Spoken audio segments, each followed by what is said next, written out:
Hey guys, J-Man here. All right, it is the weekly X-Men talk. Two books today. Um, Gotham Central Comics is my comic shop in Mississauga. They're open for curbside pickup, so I have not actually gone there yet. I will probably go today, probably later in the afternoon. I did get these digital though, so we're talking about S.W.O.R.D #1 first. There is going to be spoilers. For this. So this is coming out of X-Men, and you see Cable on the front there, and Magneto in the back, and that's Abigail Brand. I don't really know the other characters though. WizKid is on here, Frenzy. I'm not familiar with all of these characters, so we'll go through that. Basically, so S.W.O.R.D is a space station. It's been reactivated, and it's sort of under the control of the Quiet Council or the mutants, whatever. And Abigail's in charge. Now they're going to give you this thing in the front here. This is very important. You can probably just Google this if you want to see the breakdown, because I really liked this comic, and I don't know anything about probably most of these characters. Armor is in this, and I love Armor. She's cool. I mean, Cable's in it, and then like that's it. Even Abigail Brand, I know the name. I don't know anything really about her at all. This issue is just serving to introduce everybody, which is great because I need this. I need this introduction to everybody because I don't know half these guys. Starts out excellent as Cable is greeting Magneto, and Magneto's like moving the station around, and it's like, while he's like conducting this inspection. It's super funny. And then Abigail shows up. She looks really cool. Green is my favorite color, so I already like her. You get a little bit of backstory on these white pages. It's hard to see from the glare, but you can read those. WizKid is, I don't know if he's introduced or if he's from something before. I don't know who the character is. He's kind of cool. I like him. I like all the characters in this. I like the art, I like the colors.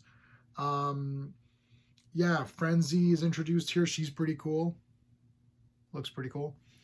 So basically I'm not going to get into the details of this, but the theory here is that, how there's the 5 who can resurrect any dead mutants. Well, these guys have the 6, and it's sort of like the concept is that you can take a bunch of mutants that have similar abilities, and you merge them together to form like one super, they're calling it like a circuit. I immediately thought of like something like a Voltron or like Power Rangers, where you form. That's not exactly what's happening. They're not forming a big thing, but it's sort of like they're all together, and then they can expand on their powers. So it's like, you get a bunch of teleporters together. You're not just going to teleport a little bit. You're going to teleport across like a universe or whatever. So that's sort of what's going on here. They break all this down. This is all broken down in this book. This is one of these few ones where the white pages, as I call them, where there's just text, or there are these like little graphic infographics. They're actually important, and you probably should pay attention to them. There's a character Peepers here that shows up. He's like a kind of a weird guy. He's kind of neat. Magneto's friends with him, so I don't really even know who that is, but pretty neat. So, oh yeah, here's sort of like a breakdown. It's kind of hard. Oh, there you go. There you can tell there. So kind of explaining how the circuitry works. This is the mutant technology of like combining these guys. They go through, again, more stuff, blah, blah, blah. So that's all cool. All right. And so that basically they teleport. I'm not even really, I don't really exactly know where they teleported to, but they teleported somewhere. And some like other universe or something. I'm not really sure. If anyone else has read this, I'm gonna have to reread this, I think. If anyone else has read this, let me know like what your thoughts, like where did they actually go to. It may have been explained, but I may have missed it. But they bring back an object, and I don't even know what this object is. So if anyone in the comments knows what this is, it's like this pyramid thingy that they bring back. I have no idea what's going on with this. So there's your team. I liked this a lot. There's a lot of mystery to it. And what I also liked is that when Abigail is explaining the concept of the S.W.O.R.D space station, she's like, well, this isn't just going to be like an Earth thing, right? Because the people from Earth always think about Earth things. Like, okay, we're worried about ourselves and our planet. S.W.O.R.D is going to be concerned with not just Earth, but other planets, right? So the whole like solar system or whatever, right? So it's like a you know galaxy, you know, is the big picture. So it's not just going to be, you know, them dealing with Earth stuff. And then she explains a couple of things that are happening in the galaxy right now, which I guess can lead to other stories or whatever. So that's kind of neat how they tied all that in together. So I really like this one. I didn't know what to expect out of it because, you know, I don't know anything about S.W.O.R.D or most of these characters, but in a way, I guess that's good because it's going to, you know, lead to new things and we'll see how it goes. All right, let's get into Marauders number 16. And I'm going to probably go on record as saying this is the worst X-Men comic I've ever read in my life. To be perfectly blunt, I absolutely hated this. If you loved this, please explain to me why.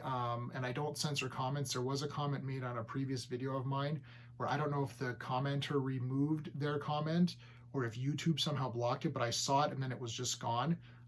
It was a negative comment, but nothing outrageous, nothing like threatening. And I'm not going to remove comments. I appreciate if you don't agree with me, I'm okay with that. Let me know why. Okay, this entire issue was basically Kitty, and she's called Kitty Pryde. I'm not calling her Kate. This business of trying to make her call her Kate, I love Kitty Pryde. I've loved her from a long time ago from the X-Men cartoon Pride of the X-Men. I've got the figure, the Marvel Legends figure behind there. I got the exclusive Funko Pop vinyl with Loki on there. She's awesome. I read her miniseries. It's like I always liked her. I thought she was great. This idea that they're calling her Kate to try to make her what grown up or try to, I don't think Kitty calling her Kitty is bad or demeaning. It's like, you know, I call my niece little one, and she's like she's taller than my wife. So it's like, I mean, this is just a term of affection. You know, we call her Kitty, we like her.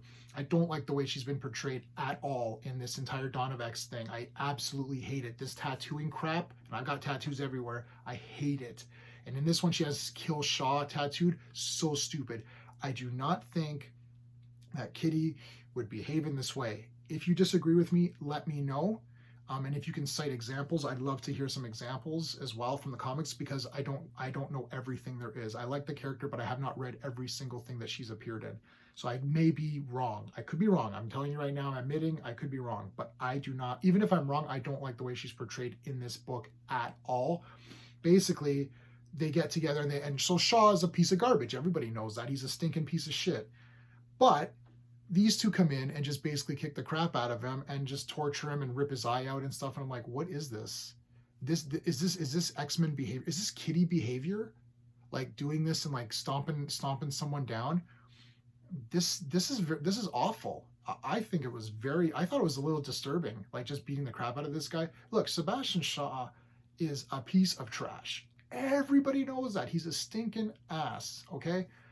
But that doesn't mean that Kitty would, like Emma, maybe, yes. Emma Frost doing this stuff to him, that's totally fine. That's acceptable. I mean, this is, you know, Emma is not gonna, you know, she's not the cleanest, you know, most greatest person, right? She'll get down and dirty if she's got to get down and dirty, and she will get revenge and she'll take care of business. I do not feel that Kitty would do this at all. I hate the way they portrayed her in this book. Hey, I'm not buying this comic. I don't care. And like her just getting all pissed off, I don't know. I just don't like it. I don't like it. This was just really not good. I don't know what the thought was. I don't know what the thought behind this comic was. Like, and then Glob is there, and then she you know, Sebastian Shaw jumps out and then they drag him back in. Like, this was just very nasty. Very, very nasty, very mean-spirited Kitty. I do not like this mean-spirited Kitty, even if it makes sense. And someone in the comments can let me know that, you know, perhaps in this storyline, Kitty was driven to the edge and she, you know, behaved meanly or whatever. I do not like this mean-spirited Kitty, period. There's going to be nothing that's going to change my mind on that. Yeah, I don't like it at all. That's it. There's nothing really much more to say. And I mean, they're poisoning him and oh my God. And they're like, we're going to keep you alive. And this was really weird. I don't know. I don't even Emma doing it is kind of weird, but I mean, no way. This was just terrible. I did not like it at all. Let me know what your thoughts were on Marauders. I could be way off. Marauders has been my worst comic mostly because of the way they've done with Kitty. I also don't like Pyro's stupid face tattoo either.